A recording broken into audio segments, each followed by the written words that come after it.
जय हिंद। आज पढ़ेंगे क्लास 10 कक्षा 10 निम्नलिखित संख्याओं को अभाज्य गुणनखंडों के गुणनफल के रूप में व्यक्त कीजिए। अभाज्य गुणनखंड वह संख्या जो स्वयं को छोड़कर एक या स्वयं को छोड़कर दूसरी संख्या से न कटे उसे अभाज्य संख्या कहते हैं। एक या स्वयं को छोड़कर दूसरी संख्या से न कटने वाली संख्या को अभाज्य संख्या कहते हैं। जैसे अभाज्य संख्या की पहचान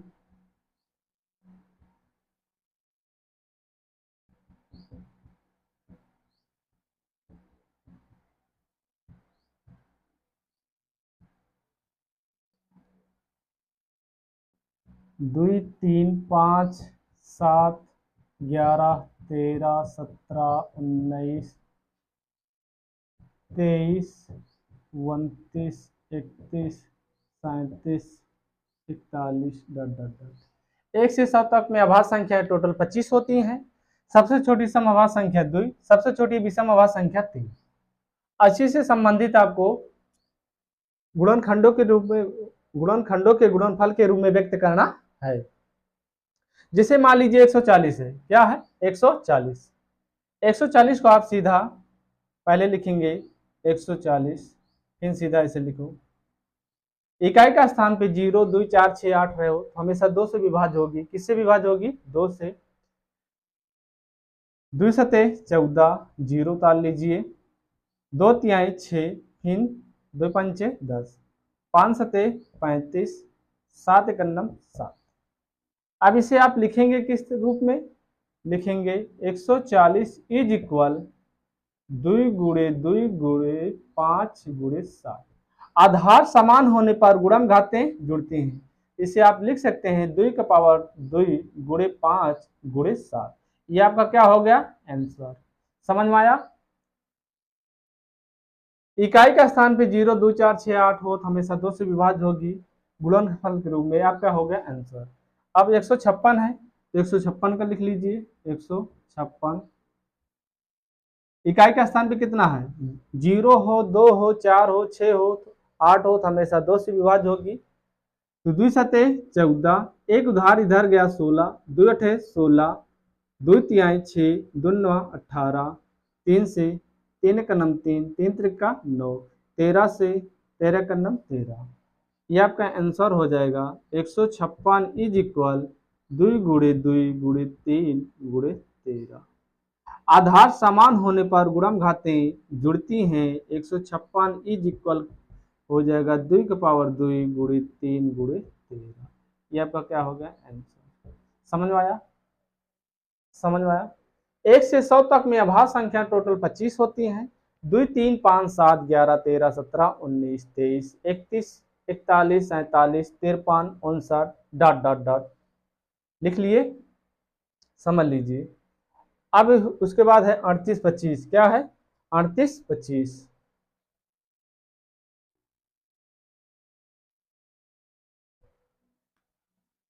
हल लिखेंगे, हल भी लिख सकते हैं आप। हल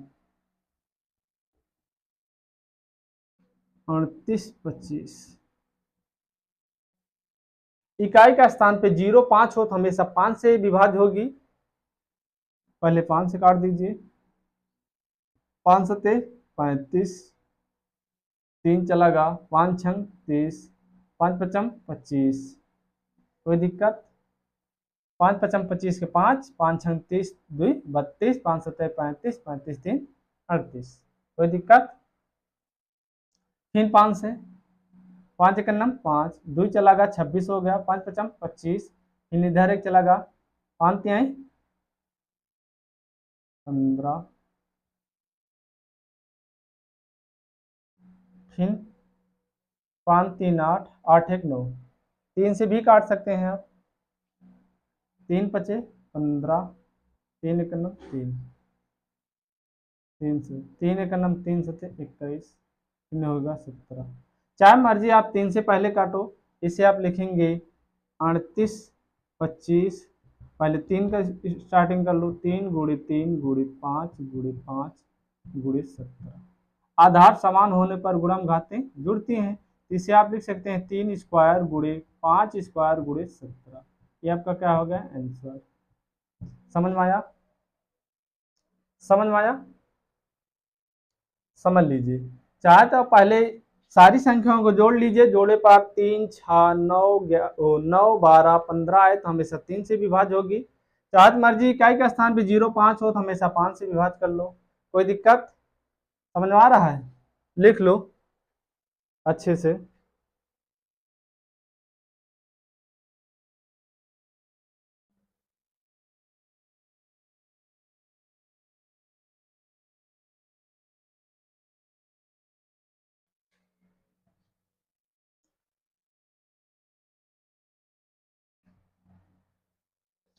अब इकाई का स्थान पे कितना है 5 है, तो इसे भी हल कर लीजिए।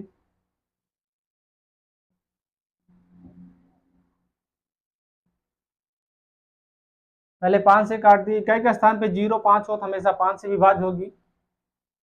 5 एकन्नम 5 0 0 5 एकन्नम 5।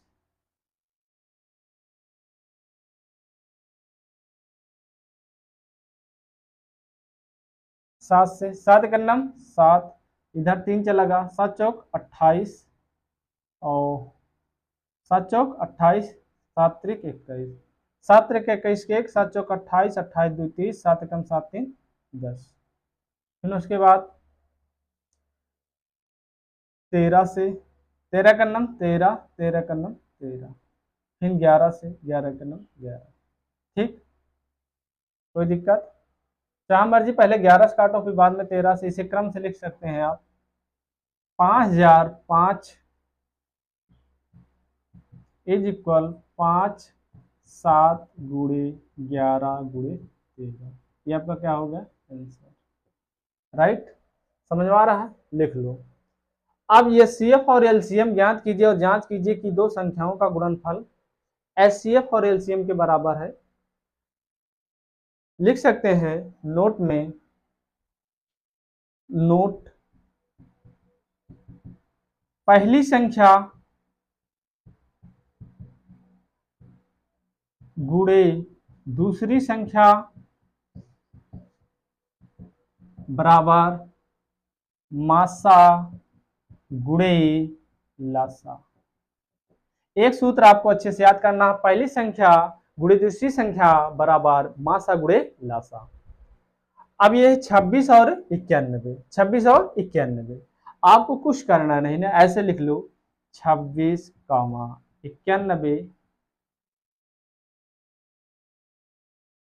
अब यहां पर लिखेंगे मासा, फिर उसके बाद लिखेंगे लासा। जो दोनों संख्या कटेगी यहां पर लिखा जाएगा, फिर जितना बचेगा फिर लासा में लिखा जाएगा। इकाई का स्थान पे कितना है 26 है, पहले 2 से काटो, 2 एक नम 2, 2 तिहाई 6, 91 कटा नहीं, इसे ऐसे क्रॉस गुणक निशान लगा दो। फिर उसके बाद 7 से काटो,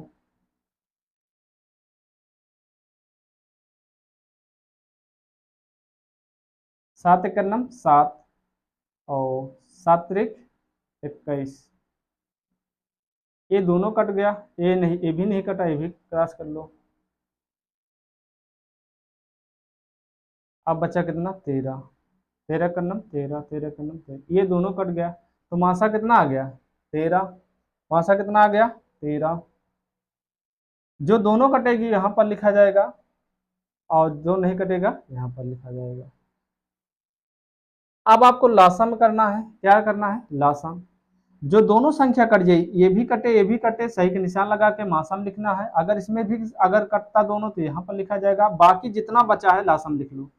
2 गुणे 7 गुणे 13, इसे हल करेंगे तो 7 दूनी 14 गुणे 13।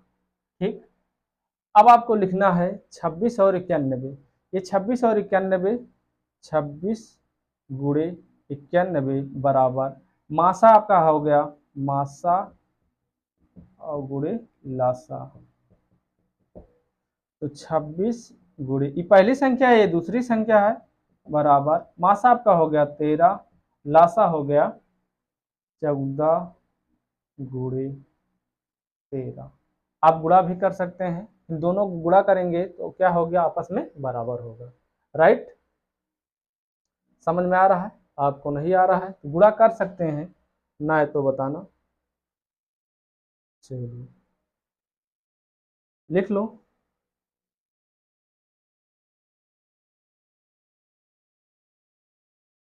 चाहे तो आपस में गुणा कर सकते हो। राइट, लिख लो अच्छे से। लिख लिए?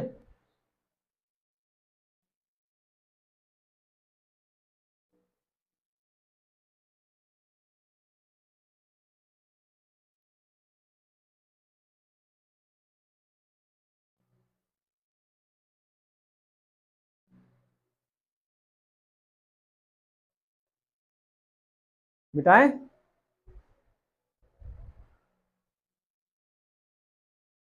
ठीक, मिटा रहे हैं।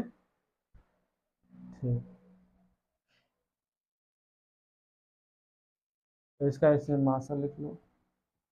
मासा आपका आ गया 13, लासा आ गया 2 सते 14, 14 त्रिक 42, और 14 का नम 14 और 14 4 18, 182। ठीक, अब इसे भी रूप में इसे भी करना है आपको, ऐसे लिखना है 510 कामा 92, ऐसे कर लो। यहाँ पर आपको लिखना है माशा, यहाँ पर लिखना है लाशा। इकाई का स्थान पे 0 2 4 6 हो तो हमेशा 2 से विभाज्य करेंगे। किससे? 2 से। 2 दूनी 4, एक इधर चला गया 2 पंचे 10, 3 2 पंचे 10। आपको नहीं आता 2 पंचे 10 के 0 हंसिलाएं 1, 2 पंचे 10 से 11, 2 दूनी 4 1 5। अब 2 से 2 चौक 8, 2 छंग 12। अब देखो यहाँ पर ये दोनों कट गया तो सही का निशान लगा लो, तो यहाँ पर खट्टा से मासा में लिख लो। फिर आगे चलो, फिर 2 से ये नहीं कटेगा क्योंकि इकाई का स्थान पे 5 है, विषम संख्या होने पर नहीं कटेगा। 2 5 5, 2 दूनी 4, 2 3 6। ठीक, समझ आया? ये भी नहीं कटा तो ऐसे गुणा का निशान लगा दो। फिर उसके बाद है इकाई का स्थान पे कितना आ रहा है? 5, 5 से काट दो। 5 पचम 25, 5 एकम 5, 5 एकम 5, 5 पचम 25, तो ये 23 आ गया। ये भी नहीं कटा, क्रॉस का निशान लगा लो। 3 से काट दो। 3 एकम 3, 3 सते 21, ये भी नहीं कटा, 23। फिर 17 से कटेगा, फिर 23 कटेगा। फिर आपको लासा में लिखना है 2 गुणे 2, मतलब 2 के घाते 2 गुणे 5, पहले 3 लिख लो, गुणे 5 गुणे 17 गुणे 23। अब इसे लिखेंगे 510 गुणे 92 बराबर मासा 2, लासा आपका आ गया 2 गुणे 2, 2 दूनी 4, 4 3 12, 12 पंचे 60, 60 गुणे 17 गुणे 23। आपका LHS बराबर RHS। राइट, लिख लो। समझ आया? लिख लो, नोट कर लो सही से।